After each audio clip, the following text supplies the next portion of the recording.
Hola, buen día. Mi nombre es Daniela Alcanzabala y hoy voy a hablarles sobre el tema de los coloides. Primero que nada, para entender este tema es importante que tengamos presente las definiciones de las mezclas homogéneas y las mezclas heterogéneas. Las mezclas homogéneas son pues aquellas mezclas que son uniformes y las mezclas heterogéneas son aquellas que presentan algún tipo de precipitación o suspensión. Esto es importante puesto que los coloides son un tipo de mezcla intermedio entre las mezclas homogéneas y las mezclas heterogéneas. Por lo tanto, en los coloides existe la dispersión de las partículas de una sustancia a la que vamos a llamar fase dispersa en un medio proporcionado por otra sustancia a la que denominaremos fase dispersa. Las partículas dispersas tienen un tamaño que va entre 1 a 1000 nanómetros y la importancia del tamaño es que si las partículas superan entonces deja de ser considerada como un coloide y pasa a ser considerada como una suspensión. Como acabamos de mencionarlo, las partículas dispersas se les conoce como fase dispersada y estas son las que se encuentran en menor cantidad, a diferencia de el medio en donde se dispersan, que se le conoce como fase dispersanta o medio dispersante, y esta se encuentra en mayor cantidad. Como el tamaño de las partículas de la fase dispersa es muy pequeña, se puede llegar a confundir con una mezcla homogénea, pero una forma de distinguir a un coloide de una mezcla homogénea es por medio del efecto Tyndall. Cuando un rayo de luz pasa a través de un coloide, nos permite ver las partículas dispersas. Es ahí donde podemos observar el efecto Tyndall. Un ejemplo de esto sería cuando un rayo de luz pasa a través de una ventana y podemos observar las partículas de polvo. Ese es un claro ejemplo de un coloide. Otros ejemplos que podemos tener de los coloides son la niebla, las nubes, la gelatina y los aerosoles. En ellos es muy claro, puesto que al momento de presionarlos o de esparcirlos se alcanza a distinguir la nube del aerosol y algunas de las partículas de agua que se encuentran dentro del mismo envase.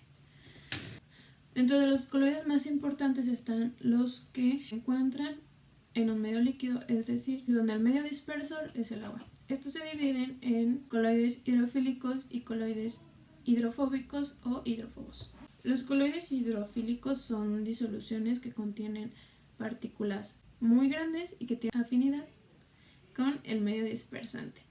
Por lo tanto, va a haber una buena distribución de las partículas en el agua. Un ejemplo de este tipo de coloides puede ser la gelatina.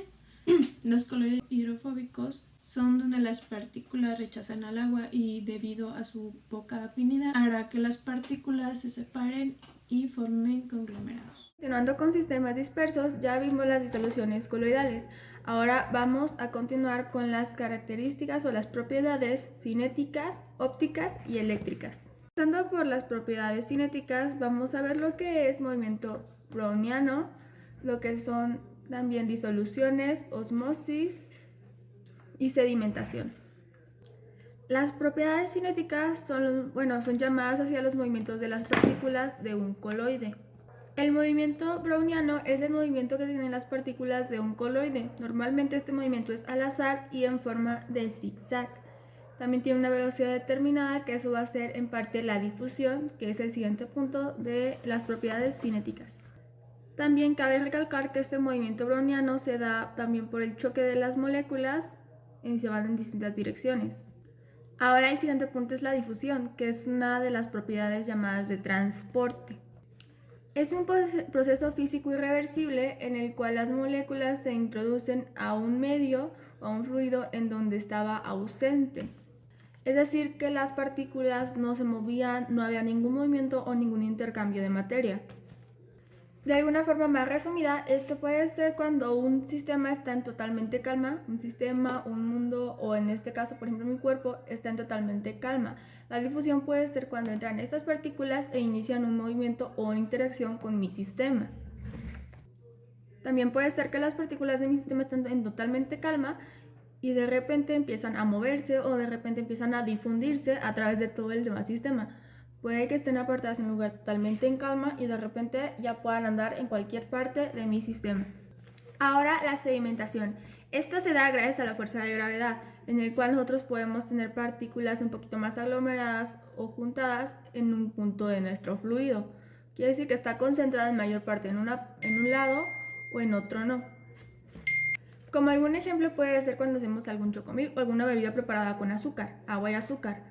Vemos que mayor parte cuando le echas una gran cantidad de azúcar en el agua, el azúcar se concentra en la parte de abajo. Esto es gracias a la sedimentación y a la fuerza de gravedad. Ahora la osmosis. Esto puede considerarse como un equilibrio en el fluido. Es una difusión pasiva. Todo el fluido se filtra o pasa a través de una membrana semipermeable, desde la solución más diluida hasta la más concentrada.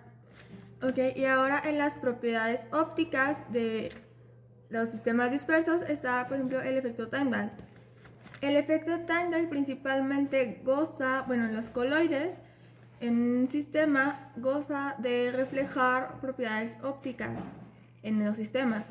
Es decir, por ejemplo, cuando en un líquido normal, agua, prendes una lámpara y esta lo refleja, ¿qué es lo que pasa? No se ve nada, pero en cambio si es una disolución que se alcanzan a distinguir los dos factores, señalas con una lámpara y se alcanzan a ver los distintos puntos que son ópticamente visibles.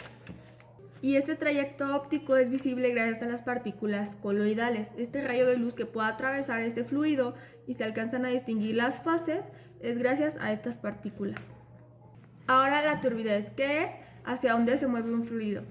Se puede distinguir cuando está en movimiento este fluido, que pueden ser como las olas del mar, por ejemplo. Tiene una turbidez un poquito más visible y más grande, que en cambio un vaso de agua tiene una turbidez muy leve y cualquier movimiento va a ser poco visible gracias a esto.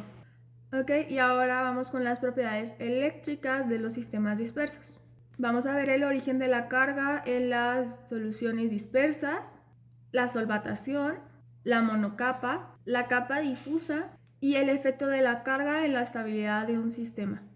El origen de la carga, el origen tiene en la junta de distintos iones o de distintas disoluciones.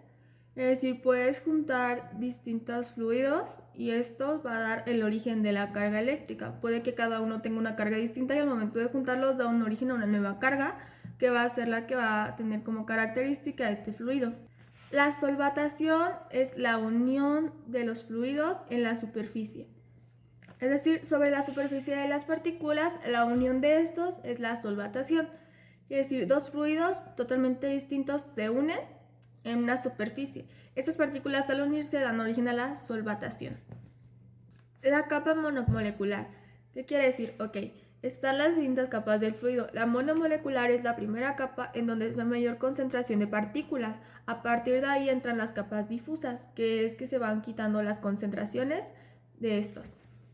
Y ya como ejemplo la capa difusa está abajo de la monocapa, que ya las partículas no están tan juntas, ya tienen menor aglomeración y ya son menos fuertes, por decirlo de ese modo.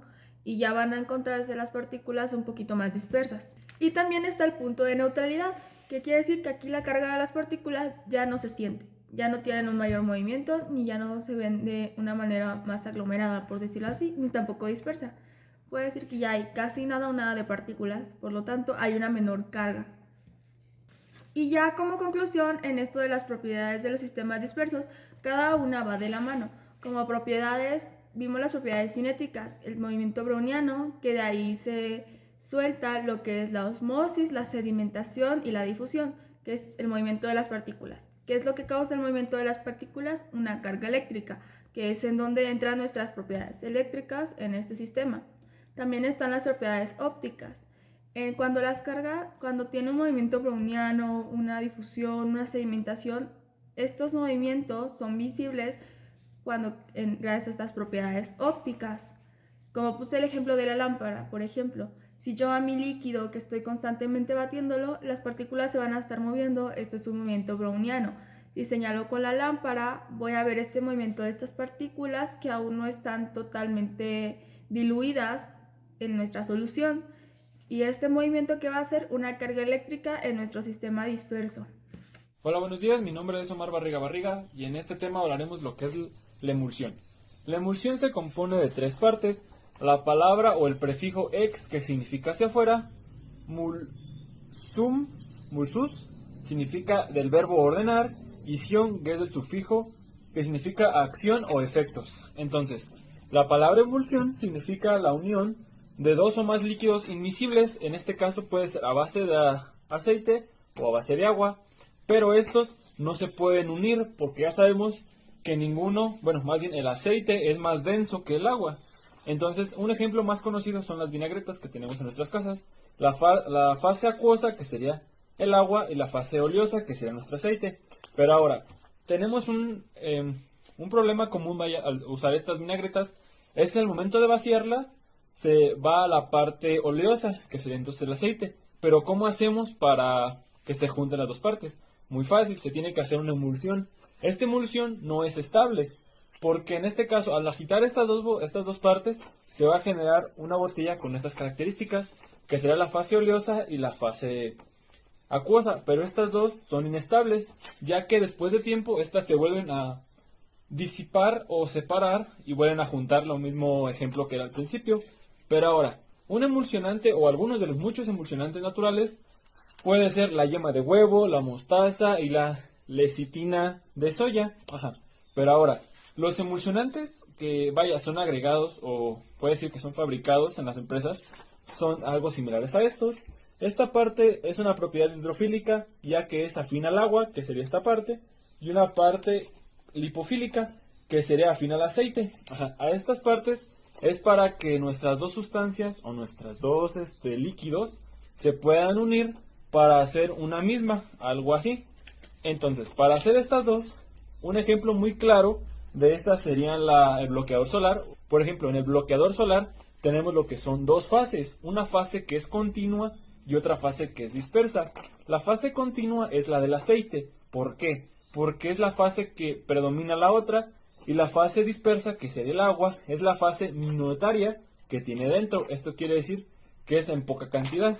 Ahora, para nosotros hacer una emulsión estable en una empresa, por ejemplo, sería una máquina como esta, que sería un mezclador rotator-estator, ya que este consiste en mezclar nuestros dos líquidos a alta velocidad para hacer uno mismo, ya que tiene un tamaño de glóbulo muy fino, y es fino y además es muy estable. Esto consiste en enviar a altas presiones por unas rejillas que tiene nuestro líquido para hacerlas más pequeñas, lo más pequeñas posible, para que éstas se puedan no unir, pero se vean un poco más dispersas dentro de. Un ejemplo muy claro, por ejemplo, sería como estas, que se tiene 4 ejemplos de diferentes colores.